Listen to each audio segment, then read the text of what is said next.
Армысыздар біздің YouTube телеарнамыздың көрермендері, ұстаздар, мұғалімдер, оқушылар. Бүгін біздің кезекті видеомыз ол жалпы мұғалімдерге баланы тәрбиелейтін адамдарға арналады геймификация, яғни оқушыларды ойынмен қызықтыру деп аталады. Олай болса кеттік.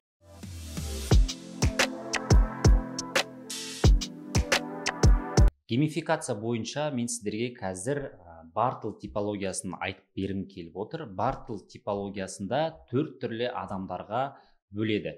Кез келген сіздің сыныбыңыздағы оқушыны осы 4 типқа бөліп, сол 4 тип бойынша оқушыларға дұрыс әдістерді пайдалансаңыз, оқушыларыңыз қызыға оқып, сіздің әр сабағыңызға қуана келетін болады. Бартл типологиясы бойынша бірінші типтегі адам ол бізде карьеристі деп аталады. Карьера деп атап тұрғандай, бұл жердегі бұлар барлығын орындап, бонустарды жинайтын оқушылар.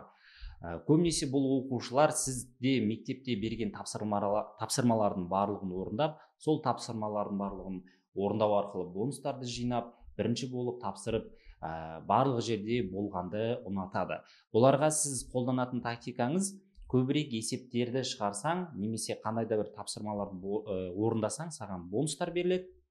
Сол бонустар арқылы сен қандай да бір жетістікке жете аласың деген геймификация элементін қоссаңыз, бұл оқушыларға сіз қызықты, былайша айтқан кезде жағдай жасап беретін боласыз.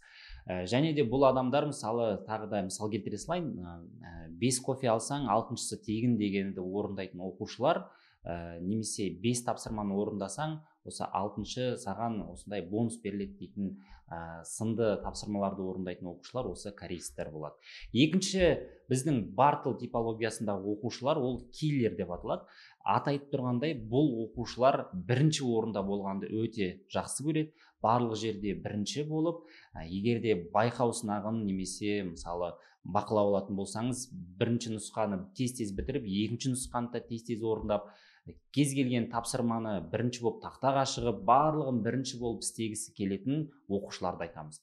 Бұл оқушыларға сондай тізім жасау немесе рейтинг жасау арқылы сіз қызықтыра аласыз. Мысалы, өздеріңіз білетіндей, айдың үздік қызметкері деген көп жерде ілініп тұрады. Дәл сол секілді сіз өзіңіздің мектебіңізде біздің аптаның үздік оқушысы деген осындай рейтинг жасасаңыз, әр апта осындай карьера қуалаған оқушылар сіздерде бірінші болуға талпынады. Келесі біздің үшінші типтегі оқушыларымыз, олар исследовательдер деп аталады. Аты айтып тұрғандай, бұлар зерттеушілер. Олар көбінесе зерттеу жұмыстарын жасап, сіздің қойған тапсырмаңыздың бонустарынан көрі, бұл жалпы ол қандай тапсырма, мысалы Қазақстан тарихында болса, Рим туралы айтсаңыз, сол Рим ол қай жерде, ол жерде кімдер өмір сүреді деген сұрақты көбірек қояды. Бұл адамдар мысалы бізге келетін болса, мынандай келісім шарттарды толығымен оқитын, соңына дейін үтір нүктесін барлығын қарап, ол жердегі қателерді тапқанды жақсы көретін адамдарды осындай типтегі оқушылар деп атаймыз. Және де бұл типтегі оқушылар біздің Дарын онлайнда көбірек, мысалы YouTube арнамызда, YouTube'та мысалы Дарын онлайн системасын қалай взлом жасауға болады, қалай тез бонус жинауға болады деген инструменттерді, соларды елдің барлығына айтып, осылай елдің барлығына көмектесіп жүргенді ұнататын адамдар.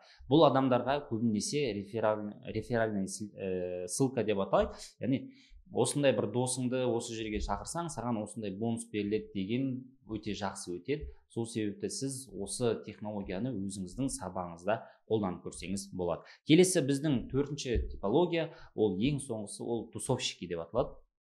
Аты айтып тұрғандай, бұлар осындай жақсы ортаны жақсы көреді. Ол ортада өзін жұлдыз санап, центр внимания дейді ғой, солай барлығы соған қарап, өзін жақсы сезінгенді ұнататын адамдар осы 4-ші типтегі адамдар. Бұндай адамдарға сіз көбірек комьюнитилар өткізіп тұру керексіз. Аптасына бір рет барлық адамдарды жинап, сол жерде сіз қандай да бір ойындар, қызықты тапсырмалар өткізіп тұратын болсаңыз, осы 4-ші типтегі адамдар өздерін жақсы сезінетін болады.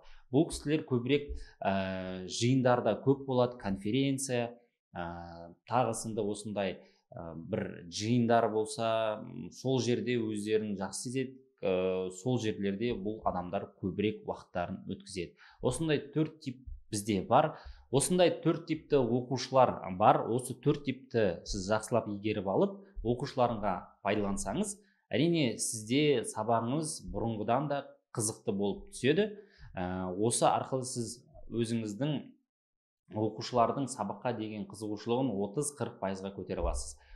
Бизнеске келетін болсақ, біз осы геймификация арқылы өзіміздің оқушыларымыздың күнделікті платформаға кіріп сабақ оқуын 30-40%-ға арттырдық. Соответственно, табысымыз да 30-40%-ға артты. Сол себепті осы төрт типологияны жақсы білгендеріңіз абзал. Келесі видеода көріскенше біздің YouTube арнамызға жазылып, осындай сіздерге пайдалы болатын видеоларымызды жіберіп алғаңыздар. Всем пока.